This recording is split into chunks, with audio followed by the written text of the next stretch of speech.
श्री स्वामी समर्थ. जय जय स्वामी समर्थ. ओम ऐं ह्रीं क्लीं चामुंडाय विचे.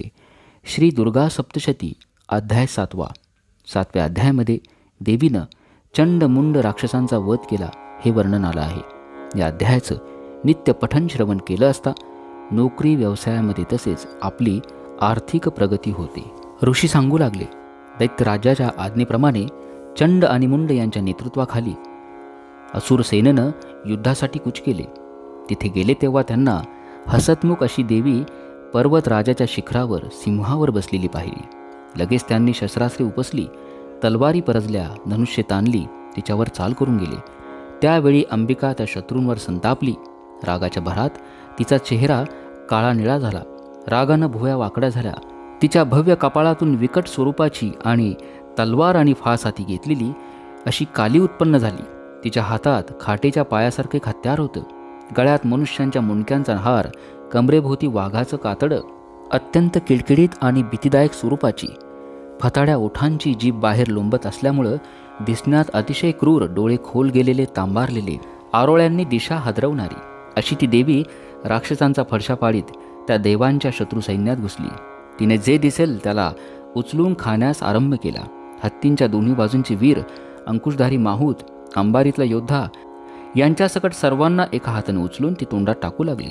त्याचप्रमाणे सारथी, योद्धे व रथ यांच्यासहित सर्वांना तोंडात टाकून क्रूरपणे कराकरा दातांनी चावत सुटली. कुणाला केस पकडून, कुणाची मान पकडून, कुणाला पायाने तुडवून, कुणाच्या छातीवर मारून ठार करीत सुटली. राक्षसांची शस्त्रे, मोठाली अस्त्रे तोंडात टाकून रागानं दातांनी त्याचा भुगा करू लागली. महाबलिष्ठ अशा या दुष्ट राक्षसांचे ते सैन्य गिळून वार करून तलवारीने खाटेच्या पायांनी मारले. अनेक जण तिच्या दातात सापडून मेले. असा हा प्रकार बघून चंड त्या अत्यंत उग्र भीषण अशा कालीच्या अंगावर धावला. वटारलेल्या डोळ्यांच्या त्या देवीला त्या महान राक्षसानं बाणांनी झाकून टाकलं. मुंडानेही हजारो चक्रे तिच्यावर फेकली. देवीनं तोंड उघडताच ती चक्रे आत जातेवेळी असा भास झाला जणू हजारो सूर्य ढगात घुसत आहेत की काय. तेव्हा त्या अकराळ विक्राळ चेहऱ्याच्या, तेजस्वी दातांमुळे नुसते पाहणे अशक्य अशा भयंकर आवाजाच्या देवीनं रागानं मोठी गडगडाटी हास्य केलं आणि हातात भली मोठी तलवार घेऊन ती देवी हं असा आवाज करून चंडावर धावली. त्याचं केस पकडून एकदम त्याचे मुंडके एकाच घावात छाटून टाकले. चंडाला पडलेला पाहून मुंड वेगानं तिच्यावर धावून गेला, परंतु तिने एका झटक्यात तलवारीनं त्याचंही मस्तक छाटलं. तो देखील खाली कोसळला. चंड आणि मुंड मरून पडलेले पाहून उरले सुरले सर्व सैन्य भीतीने दिशा मिळेल तिकडे पळू लागले. मग त्या चंड व मुंड यांची मुंडकी घेऊन काली देवीपाशी आली. खदाखदा हसून गर्जना करीत बोलली, या लढाईच्या यज्ञात हे चंड व मुंड असे दोन मोठे पशु मी तुझला बळी दिले आहेत. आता शुंभ आणि निशुंभ यांना तू मारशीलच. ऋषी पुढं म्हणाले, कालीनं आणलेली चंड आणि मुंड या माहेरदत्तेंची मस्तके बघून ती कल्याणी चंडिका कालीला म्हणाली, ज्या अर्थी तू अशा प्रकारे चंड व मुंडाला इथे घेऊन आलीस त्या अर्थी सर्व लोकात तू चामुंडा या नावानं ओळखली जाशील. श्री स्वामी समर्थ.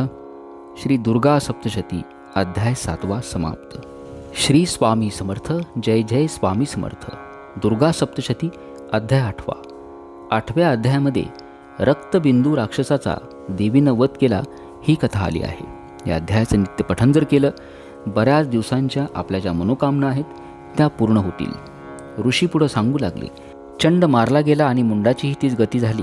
तेव्हा तो असुरांचा राजा महापराक्रमी शुंभ मनात क्रोधानं पेटून उठला. दैत्य सेनेच्या अधिकाऱ्यांना ताबडतोब कूच करण्यासाठी त्यानं आज्ञा दिली. आजच्या आज युद्धाला दैत्यांचे 86 सेनापती, कंबू दैत्यांचे 84 सेनापती यांनी सेनेसह युद्धाला जावं. कोटी वीर्यांची 50 कुळे, धौम्रांची 100 कुळे माझ्या आज्ञेनं तयार होऊन यावीत.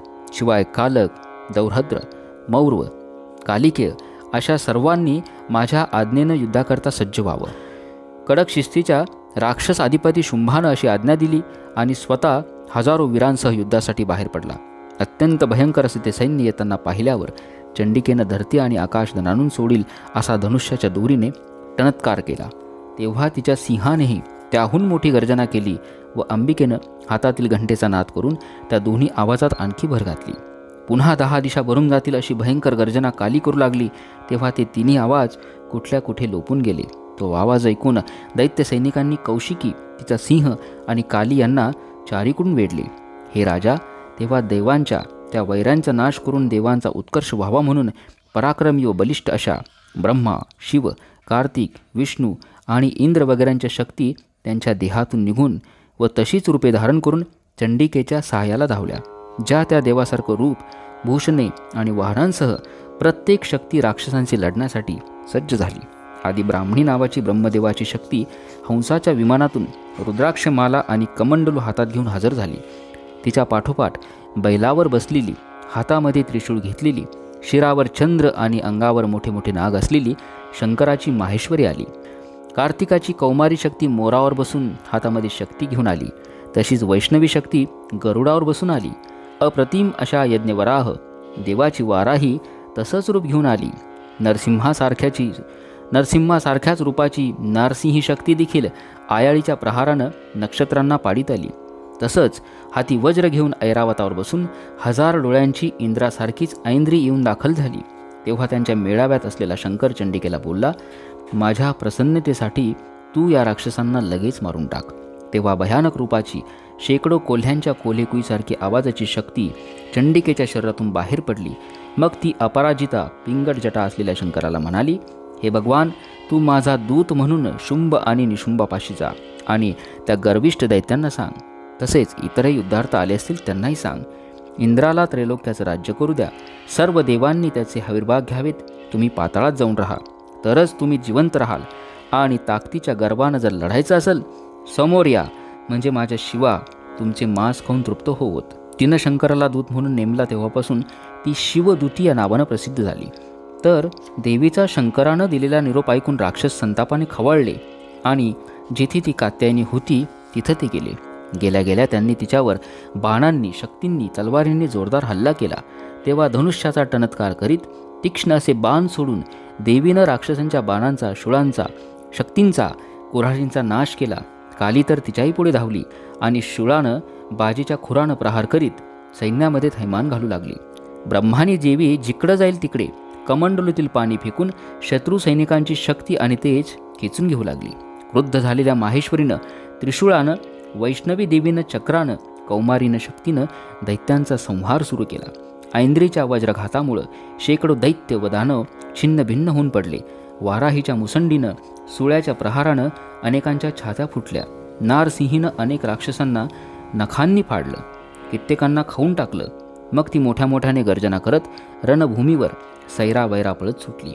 शिवदूतीच्या कर्कश गर्जनेमुळं अनेक राक्षस भिवून खाली पडले. अशा प्रकारे त्या सर्व मातृदेवता द्वेषानं अनेक प्रकारांनी मोठमोठ्या राक्षसांना मारताना पाहून देवशत्रूंच्या सैन्यात पळापळ सुरू झाली.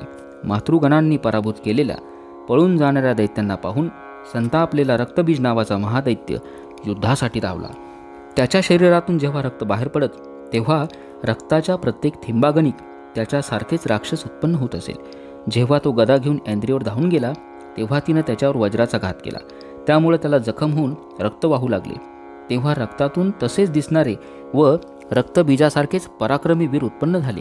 त्याच्या देहातून वाहणाऱ्या रक्ताच्या प्रत्येक थेंबातून असंख्य दैत्य उत्पन्न होऊ लागले.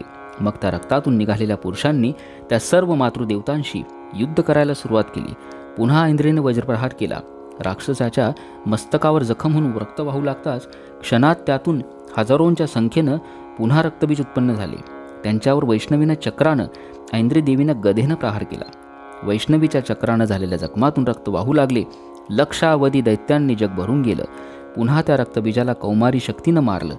पुन्हा त्यातून रक्तबीज उत्पन्न झाले. तो महादैत्य रक्तबीज देखील त्या प्रत्येक मातृदेवतेला क्रोधानं मारीत सुटला. सर्व मातृदेवतांच्या पुन्हा पुन्हा केलेल्या प्रहारामुळं त्याच्या शरीरातून रक्त वाहत गेले आणि त्यातून असंख्य राक्षस उत्पन्न झाले.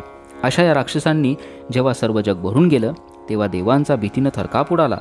देवांची ती अवस्था पाहून चंडिका कालीला म्हणाली, चामुंडे, तू तोंड उघडून विस्तीर्ण कर आणि माझ्या शस्त्रांच्या वारामुळे त्याच्या देहातून रक्ताचे जेवढे थेंब येतील ते सर्व तू जमिनीवर पडायच्या आतच वरच्यावर भराभर पिऊन घे.